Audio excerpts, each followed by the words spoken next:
welcome. Good evening, everyone. My name's Karen Weigert. I'm a senior fellow here at the Chicago Council on Global Affairs. And it is my pleasure to welcome everyone for today's program, U.S. Climate Policy at a Crossroads. And I'd like to extend a special thank you to the Energy Policy Institute at the University of Chicago for partnering with us on this event. Also, thank you to our members in attendance today. Your support makes programs like these possible, and if you're not a member, please consider joining. Today's program is part of the Council's work broadly on global cities, so save the date for the 2019 Chicago Forum on Global Cities. That'll be June 5th through 7th. And I also want to call your attention to a recently released report, Building Urban Futures, City Carbon Actions Anchored in Building Codes and Standards, which is available at the Chicago Council on the website, thechicagocouncil.org. So, before we start, views expressed by individuals we host are their own. They do not represent institutional positions or views of the Council. Today's program is on the record. It is being live streamed, so please silence your phones, but keep them handy because we'll be taking questions through the online survey technology and the link to which you can find on the screens. But basically type CHI-CNF-IO into your device browser and select today's program, and you can submit your questions for consideration. So today's program, U.S. Climate Policy at a Crossroads, is incredibly timely. As reported by Juliet Alperin, our moderator, and her colleagues at the Washington Post, last week the administration's own scientists projected that the globe is on a path to a 7-degree increase in Fahrenheit temperatures due to climate change. This information was used to help justify President Trump's decision to not take action to reduce emissions from vehicles, and that stands in stark contrast to policies elsewhere in the country, most particular in California. So we have some wonderful speakers to help dive into that tonight. Mary Nichols is the chair of the California Air Resources Board, where she's served since 2007. She also served in that role from 1979 to 1983. Mary also is the assistant administrator for the United States Environmental Protection Agency's Air and Radiation Program under President Clinton. Michael Greenstone is the director of the Energy Policy Institute and the Becker Friedman Institute and serves as the Milton Professor in Economics at the University of Chicago. He previously served as the chief economist for President Obama's Council on Economic Advisors. And finally, our moderator tonight, Juliet Alperin, is the senior national affairs correspondent at the Washington Post. She worked as the Washington Post's national environmental reporter for 9 years, covering climate change, oceans, and air quality. And she's the author of Fight Club Politics, How Partisanship is Poisoning the U.S. House of Representatives. Following the discussion, there will be audience Q&A, so don't forget to submit your questions using the CHI-CNF-IO information. So with that, please join me in welcoming Mary Nichols, who will share some introductory remarks. She'll then be joined on stage by Michael Greenstone and Juliet Alperin. Thank you.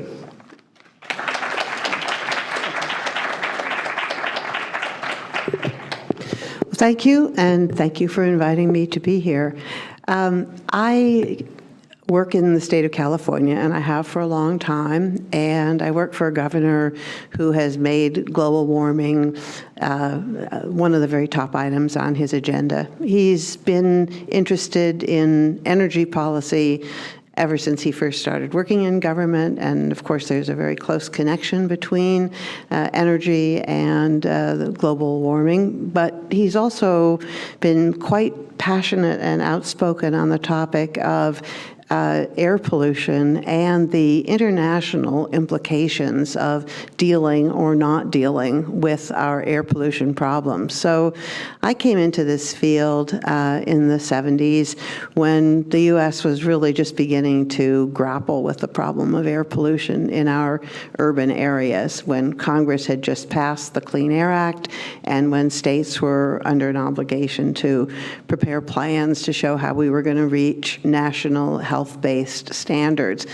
And I've been working in this field ever since, as it has morphed from being just about health to being a global issue, to more or less coming full circle again to dealing with it as a health issue. Because if you look at the problem of greenhouse gas emissions, the buildup of gases in our atmosphere, and the impacts that they are having around the globe, it's integrally connected with the way we generate electricity and the way we move ourselves and our stuff around. It's all about energy and the way we use or misuse energy, but the impacts are on people in the communities where they live. And in a way, you could just say that dealing with greenhouse gases and global warming is the problem of dealing with urban air pollution blown up to a global level. It's an extension of the same kind of problems and of the same kind of thinking or lack of thinking that ends up having us dealing with unintended consequences of the way we go about doing business. So we in California have had a policy of trying to address the issue as if we were a member of the United Nations, going back to the time of the Kyoto Treaty, when California decided that we would set a goal, our legislature decided that they would set a goal to reduce emissions from our state by what our equivalent share would be if we were a country. And it's not an unreasonable thing to do, because California, as an economy, is bigger than most of the economies of the world. Depending on what month you're looking at, we're either the 4th, 5th, or 6th. Right now, we're the 5th largest economy in the world after the United States, but ahead of France, for example. So we can be expected to be able to address big problems. We're also a state that's very heavily dependent on trade. Our biggest industry is not agriculture or movies. Our biggest industry is logistics. It's moving things through our ports, airports, and rail yards. And so as we're big consumers, we also have an ability to deal with a large-scale problem of interconnectedness. And in fact, what we have been doing really since we first began regulating greenhouse gas emissions back in the early 2000s has been to develop programs that are comprehensive in nature, not just looking at electricity or not just looking at any one source, but trying to look holistically at the problem of where greenhouse gas emissions are coming from, and then to develop plans to address it in a way that seems to be cost-effective and also as beneficial as possible to the economy of our state. And we've been successful to the extent that we have been able to cut emissions to reach our goals of rolling back emissions ahead of time, and to become, during that same process, a more prosperous state with more investment of capital coming in, particularly into our high-tech and clean-tech industries.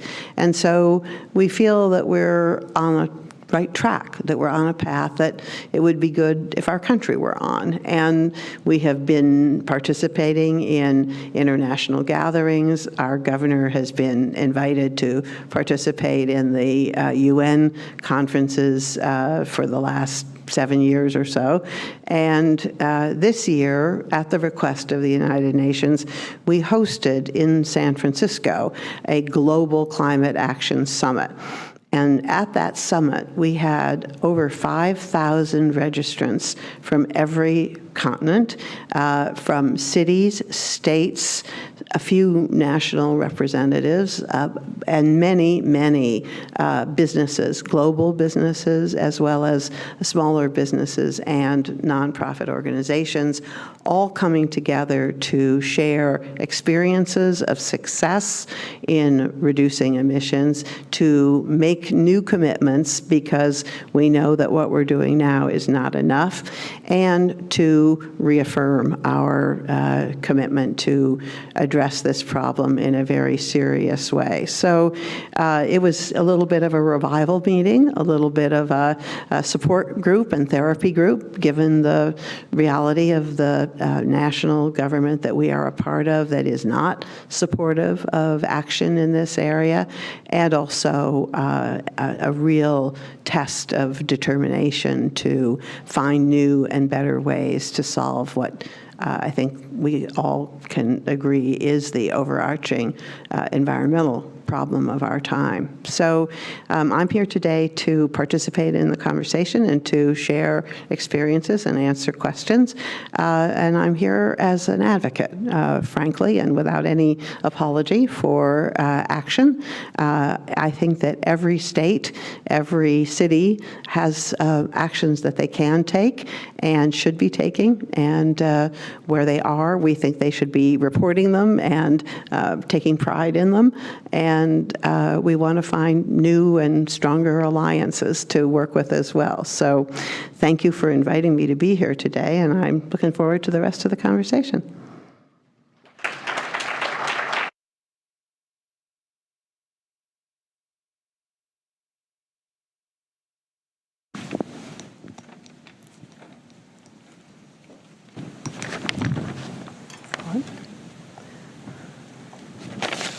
Thanks so much, Mary, for those opening remarks, and we'll just get straight to questions. No one who's been following energy and environmental policy over the last couple of years could miss the key role that California is playing in this country. And obviously, you alluded to some of those commitments that Governor Brown has made, including recently signing a legislation pledging to move to 100% renewable electricity by 2045. And so I thought that you could maybe talk us through about how does California put together the mix that's essential to reaching that decarbonization goal, and then Michael could talk about where both the potentials and the obstacles in pursuing that strategy. So if you could start. Clearly, every state has its own unique set of resources. We don't advocate for everybody to do things exactly the same way that we did. But we started out this effort to address the problem of global climate change from a baseline of having already removed coal from any part of the mix that we burn in California. So that sounds great, right? We had to get rid of the coal because we were getting rid of the air pollution. But there's a problem there, which is that we, in fact, are quite dependent on coal-fired electricity. It just gets imported from other places. So when we first started on this task, one of the things that was very clear from the legislation, AB 32 was the foundational legislation that committed us to achieving a rollback to 1990 levels by 2020. And we agreed that we would be responsible for reducing emissions from out-of-state sources that serve California and not just to look at what's going on inside the state. So we had to develop a program that was a mix of measures, which was designed with a lot of input, not only from electric utilities and from advocacy groups, but also from experts from our university system and people who weighed in around the world. And what we ended up with was at the time, what seemed like the most aggressive renewable electricity standard imaginable, which was 33%. That was like huge. And also a program that would put a cap on overall emissions and allow for trading of allowances underneath that cap. So we have the cap and trade program in place. And we have some other measures that are also designed to reduce the overall carbon content of the energy mix. But the bottom line is that we started from a baseline where we had already done a lot to replace the highest carbon sources. And the goal was to push particularly the Southern California utilities over the edge to phasing out their dependence on coal and to add on a lot of new renewables into the mix. We already had a considerable amount of solar, both central solar and rooftop solar, that had come in as a result of previous policies, but we were adding on to that, adding more wind as well, and looking at other renewable resources as well. So this has been the result of a long-standing effort. And I also should point out that, efficiency has been kind of at the heart of this program, really going back to at least the 70s, where California was growing in population, our economy was growing, and there was a need to look at just building new power plants. And were we going to have a proliferation of power plants up and down the coast? And decisions were made going back that far to really pursue energy efficiency as a goal from the get-go. Got it. And Michael, when you look at, again, kind of what everyone I think would say is a heavy lift of the transition that now California is committed to, how do you see that landscape playing out in the next? No, I think it's, Mary's very right to bring up some of the history and to level set.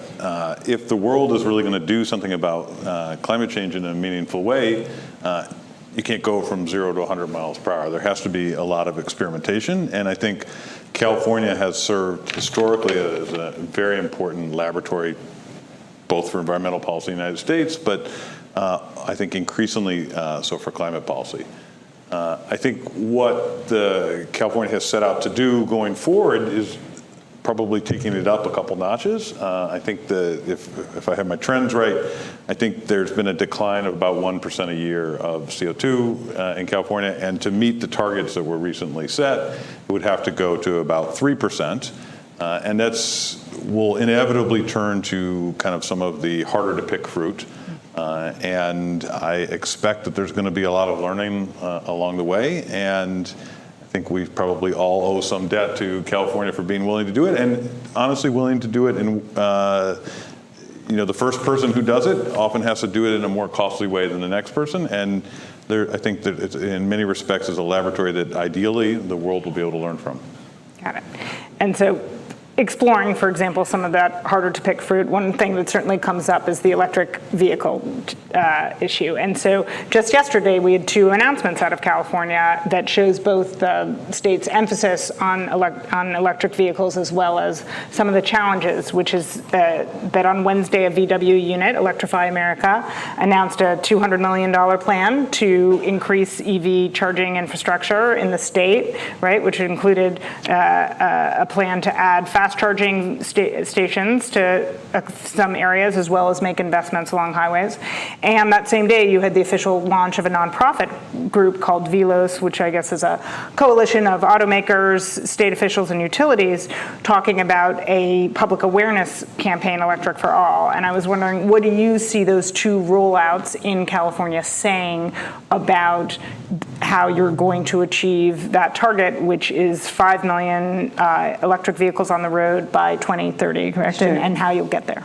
Well, first of all, the fact that those 2 announcements came at the same time was an accident. It did not happen by that was design, not actually. But it worked out extremely well, and it helps to kind of tell the story, because Electrify America is an offshoot of Volkswagen. It was created to be an electric charging company after we and US EPA, but led by California and a couple of universities and nonprofits, caught Volkswagen in a massive scandal, what became a massive scandal involving misrepresentation of emissions from their diesel vehicles.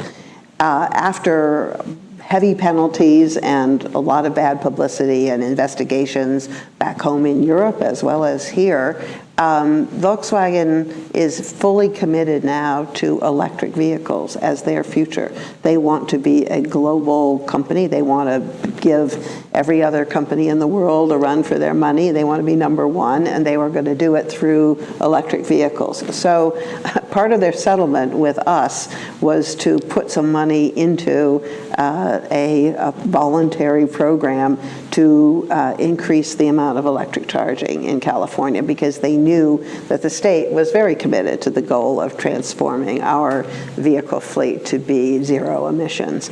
And so this is actually round 2 of an investment plan that they offered up as part of the settlement. Mm-hmm. And it represents the largest investment ever in electric vehicle charging, and it's still not close to being enough to provide charging for all of the electric vehicles that we anticipate having on the roads by the 2030 or so timeframe. So Then, So how do you hope to fill that gap then? well, our electric utilities are stepping up to the plate. They see themselves coming into the business of being transportation fuel suppliers, and they will be major transportation fuel suppliers in the future. They're looking to electrify not just passenger cars, but perhaps an even more important and potentially lucrative market, I think, is in the area of trains and trucks and ships and even planes. There's serious work going on electrifying aircraft. So we got that going on. And at the same time, we also, with only 500,000 or so electric cars out there on the roads, that's a drop in the bucket compared to where we need to go. It's been increasing fast, so the rate of uptake is very steep, but we still have a very long way to go. And one of the things that we've found is that in a state as big as California, for all that I may think that electric cars are everywhere, at least half the people who are seriously in the market for a car are not aware that there are electric cars that they could actually buy today. And there's reasons for that. I mean, one is you've got to see a lot of them to actually have a sense that they're out there. Like you go from like really to wow, they're everywhere. And there's a tipping point in there somewhere, and we're not quite there yet. If you live in certain parts of LA or San Francisco, maybe you might have seen a bunch of different electric vehicles, but you don't see them being advertised very much. And one of the reasons for that is because the auto companies, even though they know that that's where their future is, they're saying it, and they're putting their money where their mouth is now in terms of their research and development and plans for the future, but they still don't make any money on them yet. The costs of the batteries are high, the costs of the getting into this market are high, and so they're in this kind of weird position where they don't quite really want you to buy an electric car if they could sell you a small truck instead. There's going to be more money there. So what we've done with this new nonprofit, which most of them have joined as members and are putting money into, is to say, okay, the state and the utilities and others, many cities who have a vested interest in this change happening, we're going to help with a campaign to raise public awareness of these vehicles. And we're not just going to talk about how good they are for the environment, although they are.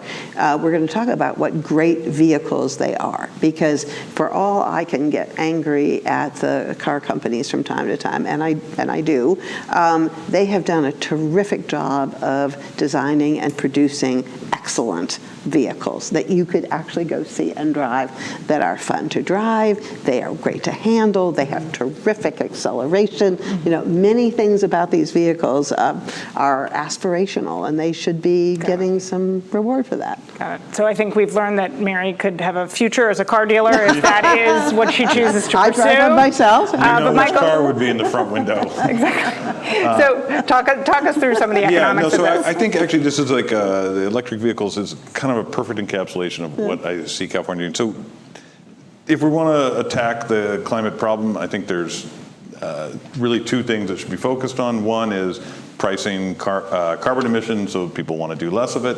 And the second is trying to make sure that we have technologies that are available that help do that in a low-cost way and in a way that benefits not just the people who invent the new technology. And so I like to think of, I have two sides of my brain. My first part when I started listening is, well, wait a minute, can't we really have a very targeted carbon emissions policy related to gasoline? And wouldn't we be happy if internal combustion engine cars got much more efficient? And I agree with that part of my brain. But the other part of the brain in solving the second problem is the truth is the electric vehicles really aren't up to speed right now to solve the climate problem today.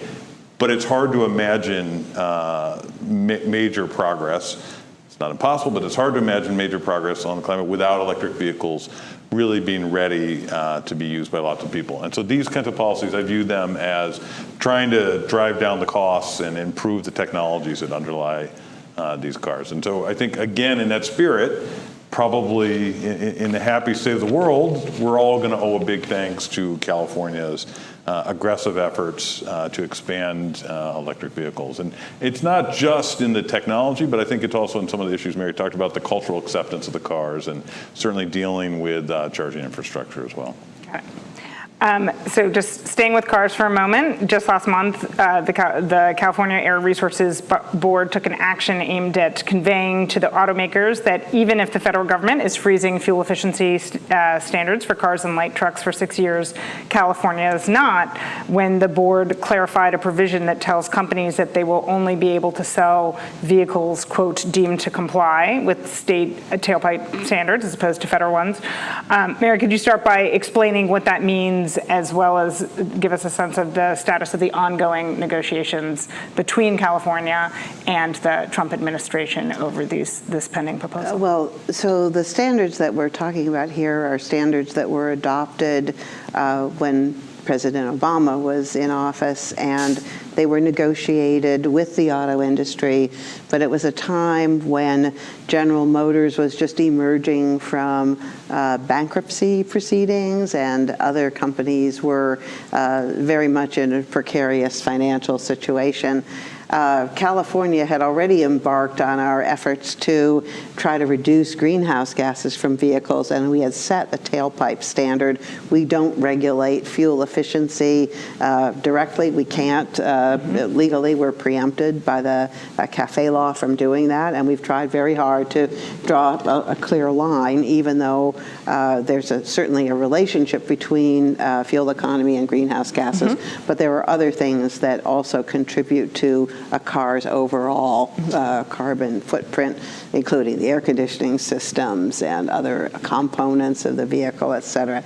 Okay, so we participated as a state that was already setting standards, along with the two main federal agencies, in setting standards that were intended to go from 2017 out to 2025. And the car companies, all of them, the domestics and the imports, agreed to this set of standards, which would have us by 2025 having a corporate average fleet fuel economy of what was considered to be 51.5 miles per gallon.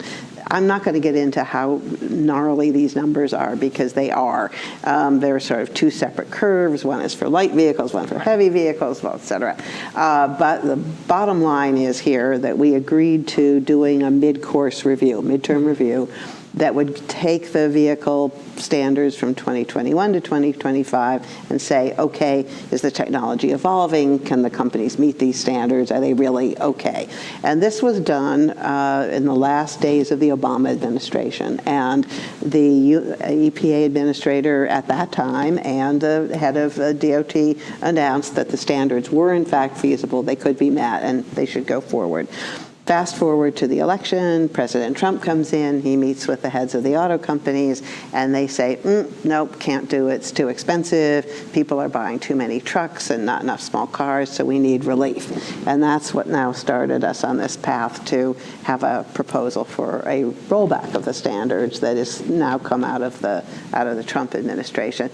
We, as California, had given our consent to the federal standards by saying we'll let the companies comply with our standards, which are more stringent. If they comply with the federal standards, we'll call that they'll be deemed to comply. And now that this is no longer going to be the case, apparently, we wanted to signal that that was not going to be acceptable as far as we're concerned, which really takes away one of the main benefits that the auto companies got from these new standards, which was one set of standards that they had to comply with.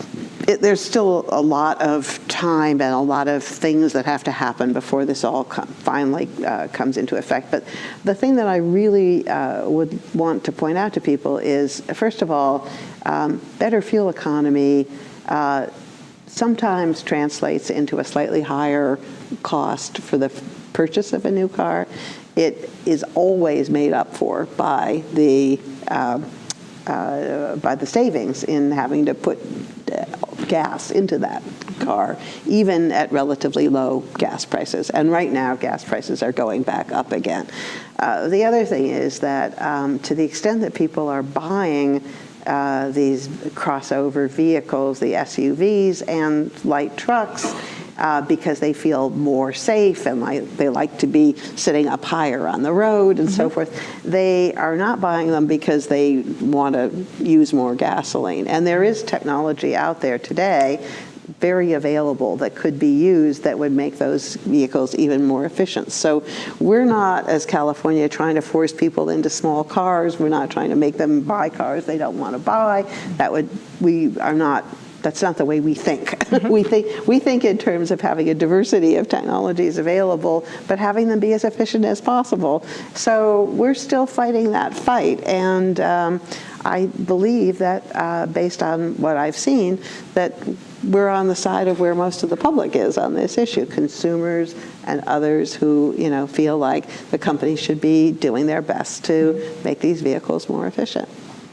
And Michael, do you think that we could be headed to a situation, as I was talking with Ryan Kellick earlier today, where the automakers end up selling efficient vehicles in California and the states that embrace it, less efficient vehicles elsewhere, and you don't get the climate impact that was? Yeah, so Ryan's research on this is spot on, and that would be one unfortunate unintended consequence of that. But I think that's important to bear in mind, and just to underscore what you're saying, the idea is that the efficient cars would be sold in California, and all the other cars would be sold out, and nationally there would be no difference, although inside California there would be a difference. But actually, I want to, since we're in Chicago, I think the phrase is from our current mayor that crisis should never be wasted. I think that's approximately. And I don't think Mary actually thinks this is a crisis, because I think she believes that California has a very strong legal hand. But this mashup between the federal government and the state of California, I think at least could be viewed as a crisis, and I think it could be viewed as but I think instead it should be viewed as an opportunity. Why do I think it should be an opportunity? I think currently, and this is, I'll come back to the left and the right side of my brain, it's like the least expensive way to get reductions in CO2 out of the transportation sector is probably not from CAFE. It's probably something like a gas tax, and I understand CAFE is a particular body that you can't shove a gas tax into, but the way that CAFE is structured, it actually makes it even more expensive than is necessary, I think. And part of the reason Mary alluded to is you have separate standard, like the planet doesn't care if the gallon of gas was burned in a car or a truck, but CAFE standards care a lot about that. And there's much more lenient standards for trucks than there are for cars.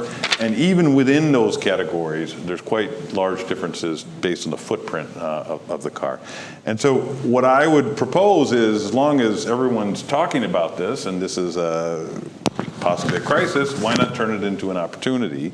And the opportunity, I think, lies with sweeping away all the differential treatment of trucks and cars, and possibly even adding on to that some kind of imputation of what the number of miles that the vehicle is going to be driven on, which in principle could be done. And now, full disclosure, Sam Morey, Cass Sunstein, and I have written a proposal that outlines exactly how to do this, but I think it's very rare that there's an opportunity to revisit policies in place for a long time, and I think this might be one, and would be a way that could be a model for California, for the country, and abroad for how to drive very inexpensive reductions in CO2. Okay. So I think we actually agree, although maybe for a different reason, which is that we regulate the emissions. We don't, as I said before, we don't regulate the fuel economy. This whole CAFE law came into being at a time when we were worried as a country about imported oil. It was designed to deal with the issue of oil imports, not to deal with impacts on the environment at all. And it's not very effective, as you say, in accomplishing the environmental goal. From my perspective, if we could focus on the thing that matters, which is what's burned, and I mean the amount of emissions from burning stuff, and burn less, that would be a better goal. So how challenging would it be to get rid of the differential treatment of cars and trucks and footprint? Well, it's enshrined now in the CAFE law. We don't distinguish between them when it comes to light duty vehicles. If they serve the same purpose, they're all in the same category. But I'm not certain whether we could get Congress to go along with that. I think in the 2020, I think it's in 2025 that there's an opportunity to kind of reset. You could reset. And as you know, these things have to, they don't appear overnight, so the Right. foundation has to be laid early. There you go. So staying in Chicago, since we're here, and in Illinois more broadly, where there's a gubernatorial race underway, obviously we'll see what happens next month. But if you were, for example, advising whoever is governor in in 2019, Juliet, since we're in Chicago and I sensed you stumbling, it's J.B. Pritzker is running. Oh, no. I was just not, no, I know who's running. I was just not, I was trying to phrase it broadly. Just in case you didn't know. There are more than two candidates. We could get into, third-party candidates, but I'm not going to do that. You could stick with Pritzker and the current governor. What kind of, if you were to advise one thing that this state could do, as opposed to putting aside California for a moment, Michael, let's start with you. What's the kind of the one policy move that would have the biggest impact? So I think, as I said, I think that we should be trying to do two things with climate policy. One is get a price on carbon, and the second is explore new technologies and figure out what is kind of under the hood with them.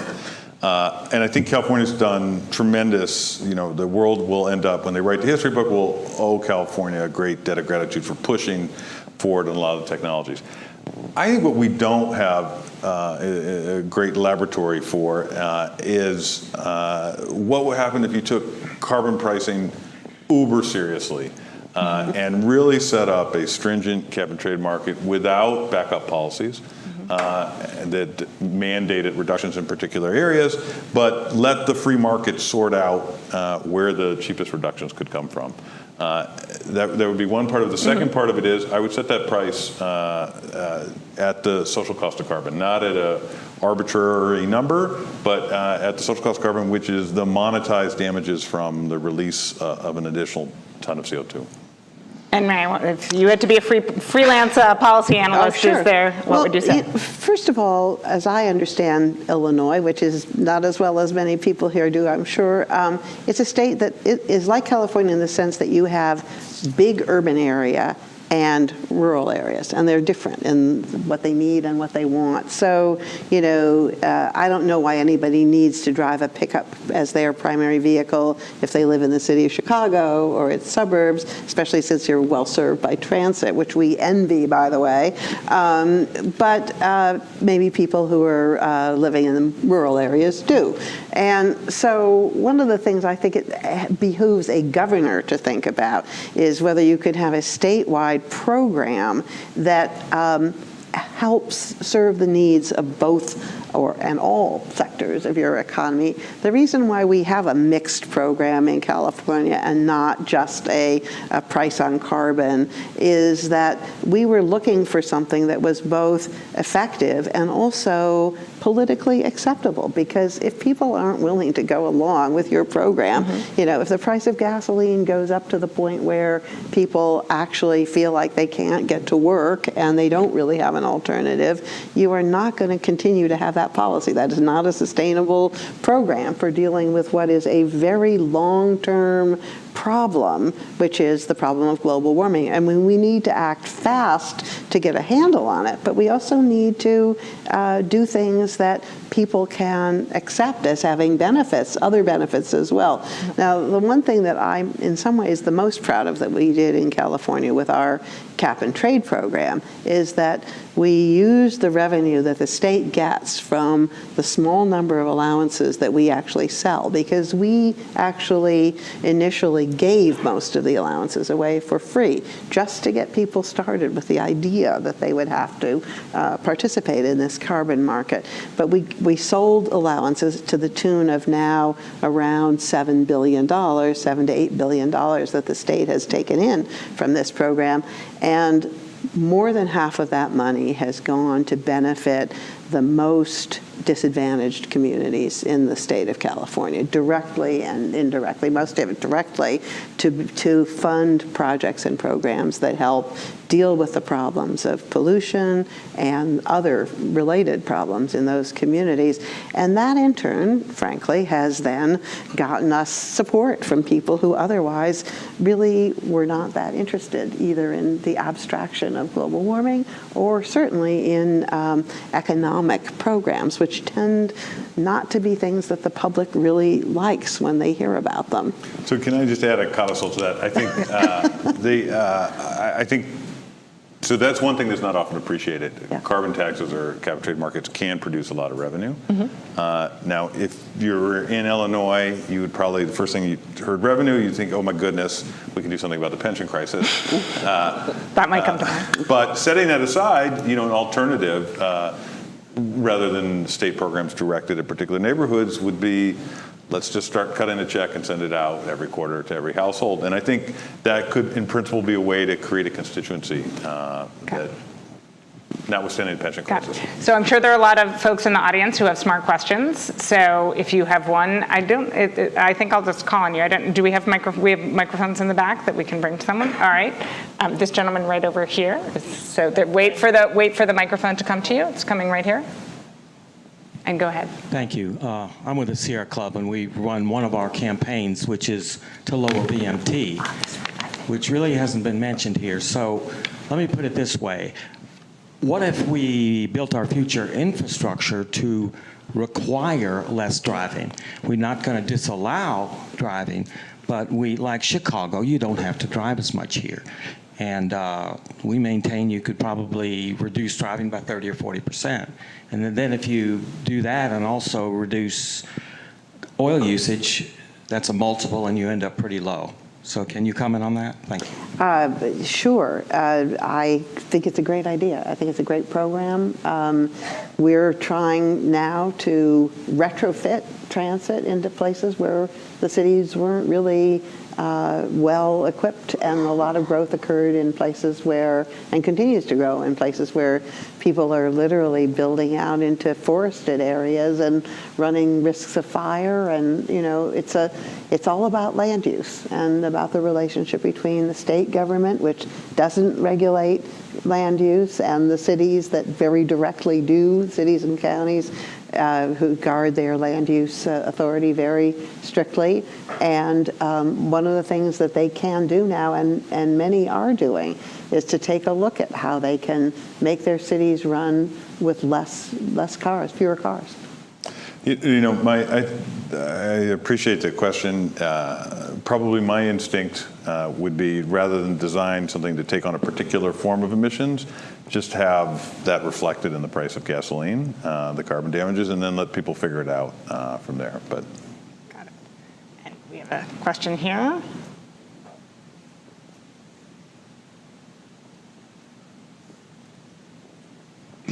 Thank you, Mary. I come to you from the Northeast, New York and New England. And the most exciting thing that's going on there is we have now committed ourselves to about 10 gigawatts of offshore wind. Yes. And as the numbers of offshore wind have increased, the prices come down. So in the latest European auctions for large-scale offshore wind, we're down to 5 cents, 6 cents per kilowatt hour. Is that something that might happen in California? The question about offshore wind, we have not had much in the way of propositions to do things like that, because we had such a big resource in the solar area, to the point where now one of the reasons why people are interested in electric vehicles is that we have excess solar being generated in midday, and a way to help regulate the grid is actually to bring more solar vehicles online and have them charging in the middle of the day, which was a complete unintended consequence of all of the solar activity, but it's worked out really well. So we have not been building a lot of new power plants, period, but we're looking now at increases in things that need electricity, and also at the cost of offshore coming down. And I know there's a couple of different companies that are looking to put forward proposals for that.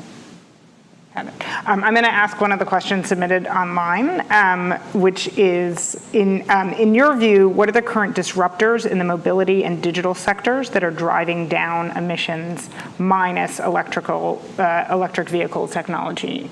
Michael, when you look out and see what are the disruptors that are making a difference, are there ones that come to mind? Maybe I'll answer some related questions. Sure. I do think, the bright green future, both in the power sector and in the cars, runs through advances in batteries. And I don't think we could be spending enough, and I know California has some mandates on storage, in trying to sort out what that looks like, and possibly, as Mary suggested, even using cars as a way to store electricity. But I think if you're thinking about how this could possibly work, it's got to run through improvements in batteries, because batteries really aren't ready for prime time. Any questions on this side of the room? Or is this side, it's fine, I'll keep sticking with this one. The gentleman right over there, yes. Here. Hi, thank you all for your time. My name is Rohit Agarwal. My question is that after transportation, what do you think is the next big electrification wave, and are the utilities ready for it? Well, we're looking at potential for replacing burning of natural gas to heat water or swimming pools or homes with electricity as a likely strategy that's going to evolve in the pretty near future. I guess I would say, by the way, in answer to the previous question, that the biggest disruptor is not necessarily technology, although there's lots of new technology coming and needed, as much as it is attitudes on the part of the rising generation that don't want to live in places where they have to drive at all. I mean, everybody I know who has kids who are in their 20s and 30s is saying that those kids want to live in places where they don't have to have a car, and many of them just don't, and they will choose to live a different way. And if they all take Lyft and Uber, and if the Lyft and Uber vehicles are actually zero-emission vehicles, then we could see a pretty great improvement in emissions. Can I ask, because you'll have much better visibility into this, it seems like as California ramps up its ambitions, the industrial sector seems like largely untapped. So I wonder what in California, we don't have very much in the way of the kind of industry that uses large amounts of power. We manufacture movies and records and software and stuff like that. So it hasn't been as great an area of concern, but we still do. We have some cement plants, we have some glass plants and things like that. And they are all looking for ways to either become greater electricity users or electricity generators. Yes, right here. Oh, wait 1 second, the microphone's going to come. And then, now that we have enthusiasm on that side of the room, we're going to switch over, which will be exciting. But go ahead, no, you first. I had two quick questions. Please hold the microphone. First of all, what's going to happen when President Trump packs the court with retrogressives like Kavanaugh, who were so hostile to the nation's environmental and climate standards? How can we expect California to maintain its emission standards under that judicial juggernaut? Secondly, we have a crisis in Chicago where an asphalt plant was set up in McKinley Park, and this is a heavy user of petroleum. This brings up the issue of our dependence for materials manufacturing on petroleum, and what progress are we really making in nanotechnology or elsewhere to supplant the petroleum manufacturing so we can keep it in the ground and go over to nanomaterials or other environmentally benign materials? Got it. Two good questions. Do you want to choose which, if the Supreme Court? I think the Supreme Court one is sure. a terrific question, and I think actually what you're striking at is that a lot of, at the federal level, a lot of addressing CO2 has come from statutes that weren't really designed for CO2. And that leaves it to when a new administration comes, they can come up with new rules, or the court, and then the court has to adjudicate. I think to really for the U.S. and then ultimately for the world, there's going to have to be legislation that directly takes on CO2, and the courts don't have any say in that, and that'll be driven by what people in this room and all over the place do at voting booths. So I think in anticipation of a potential challenge in the court, that's one of the reasons why there is a bipartisan coalition. It's not very big, but it is seemingly growing in Congress to come up with a strategy for addressing climate change in a bipartisan way through some form of carbon pricing, probably a tax with the check cutting as was suggested here.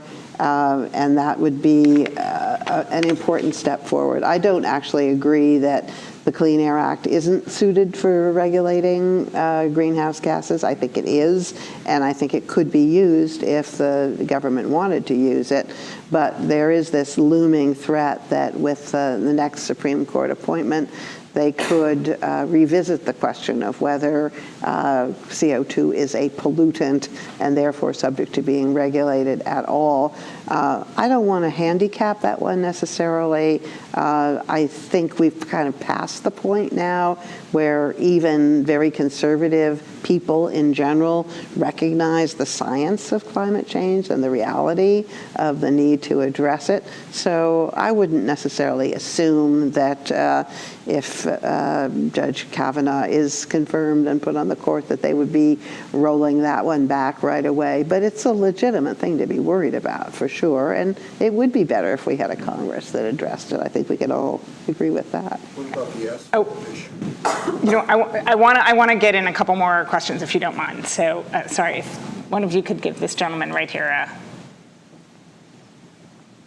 How big a role do you think nuclear energy should play in our future climate policy? It seems a lot of people are pretty frightened of that, but it could be a useful tool. You want to take that one? Sure. I'd be very interested in your perspective. Well, I mean, California doesn't have much prospect for new nuclear plants. In fact, we're in the process of decommissioning. One is already down and another is going to be decommissioned. We do import some nuclear energy.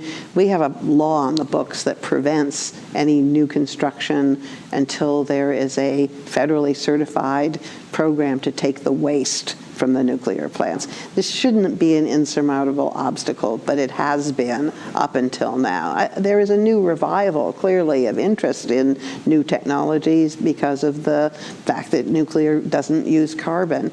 But I think beyond the fear factor, which tends to get exaggerated in both directions, in my opinion.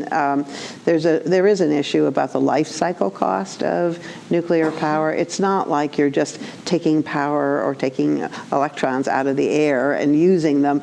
You need uranium to do it, and uranium mining is not exactly an environmentally friendly industry either. So I think it's, to the extent I could be the czar of all of this, I guess I would want to do a really full analysis on a cradle-to-grave basis of all these different options. So I'd be happy to be that czar. I think current nuclear technologies are out of the money, and it's not close. And so we can talk about it and note that it has zero carbon, subject to some other issues, but it's kind of, it's slightly overstating, but it's in the neighborhood of talking about like buggy whips or something like that in the United States. Having said that, I think there are a lot of new, smaller nuclear technologies that the advocates at least contended appear promising. And in terms of turning over every rock that we can and finding out where there's inexpensive carbon-free energy, I think the government should have a robust R&D program that helps kind of find out what's under those rocks. And another question right here, please. This woman here. Hi. So electric vehicles are really expensive. How do you ensure equitable access to electric vehicles and other forms of alternative energy? One of the things that we have done with the funds that the Cap and Trade program generates is to look at ways that you can put electric vehicles into programs that benefit people who are low income. First of all, the price of electric vehicles is coming down. They're not all Teslas, and they're not all super expensive. And the cost of ownership is a factor if people can get over the initial. But we are actually putting money literally in the hands of drivers to buy new electric vehicles in the form of rebates that are funded through the cap and trade program. And we now have a number of programs that are working to put cars into ride sharing and ride hailing services, which is now how a lot of people are getting their transportation as opposed to just through personal vehicles. You know, I'll just repeat what I said earlier. I think we're all, in the end, going to owe California a big thanks for helping the world to uncover what these technologies, electric vehicles included, are like, how expensive they are, how much people like them. On their own, unsubsidized, you know, their already small market share would be much smaller. But, you know, with a new technology, that's not terribly surprising. And people who have these cars love them. And a quick question from online. Do you see industry as a partner or opponent in meeting climate goals? How is this relationship evolving? You know, that's a really good question. I would say that in the interests of solving this enormous problem, our state and other places that I know of have really become much more interested in finding ways to collaborate with the private sector than just to be arm's length regulators. That's partly because we've learned some new tricks over the last years of dealing with air pollution and recognize that there are places where incentives can do better than direct regulations. We need some of both. And industry will tell you, including, you know, on these standards that we were just talking about for the vehicles, a level playing field and some kind of a floor on what can be emitted is something that they like. They actually are comfortable with being regulated because they think it helps make the competition fairer and gives everybody a better signal about what is wanted. But at the same time, we need new financing tools too. Everybody who left Paris a couple of years ago after the great big summit said, okay, the world has now signed on to these big goals and governments are going to try to enact them. But in reality, it's going to depend on whether we can get huge amounts of money into developing the clean technologies and investing in the countries that are growing, where demand is growing, to make sure that they get that development and it's as clean as possible. Got it. Yeah, I think Mary raised a very important point I wanted to bring up earlier. You know, sometimes we can get kind of a tunnel vision on, well, can we get climate policy right in California or Illinois or Chicago even, or the United States? But it is global climate change, and almost all of the projected growth in energy consumption is going to come in today's developing countries. And California can afford to have electricity rates that are higher than other parts of the nation to kind of pursue exploration of a lot of these ideas. But in developing countries, I think that, you know, the calculus looks a lot different. And for them, the notion that it looks like a good bet to buy zero carbon energy that costs twice as much, or sometimes 3 times as much, as a carbon, one that has carbon emissions, that can be a very challenging sell. And I think that's why it's so critical that there be other entities besides California joining in the search for R&D that helps drive down the costs and gets that differential closer. Got it. Do we have another question for the audience? Time to wrap up. How about right here? Yep. The microphone's going to come to you. Yep. Thank you. Thank you very much. We talked about transportation and energy. Where does California fit in the recycling and generating energy from recyclables? Sweden is leading in the world at the moment, but I'm seeing less and less people are even recycling at this point, so it's a concern. The question about waste, the waste sector is one of the next big targets in our thinking for where we can get more emissions reductions, absolutely. And It's true that recycling programs have tended to falter because there weren't markets for the recycled materials, and so cities and counties that were running them have not been as interested in pursuing them, and there are costs associated with them and so forth. But where you can find economically viable uses for those materials, then it's a whole different story. And there's a lot of interesting work going on that front that I've been seeing, especially on plastics. People finding ways to take waste plastics and reformulate them into other things to the point where, you could envision a situation where we wouldn't have to be using any petroleum anymore to make plastics, and where you could use those for other, it's all chemistry, but it is also all the economics, and it takes a focus on pricing and policy to make those things happen. I think I have nothing useful to add to that. All right. Well, we are out of time at this point, so I would hope you join me in thanking both our panelists and the Chicago Council on Global Affairs and the University of Chicago's Energy Policy Institute for sponsoring this forum. So thanks so much. Thank you.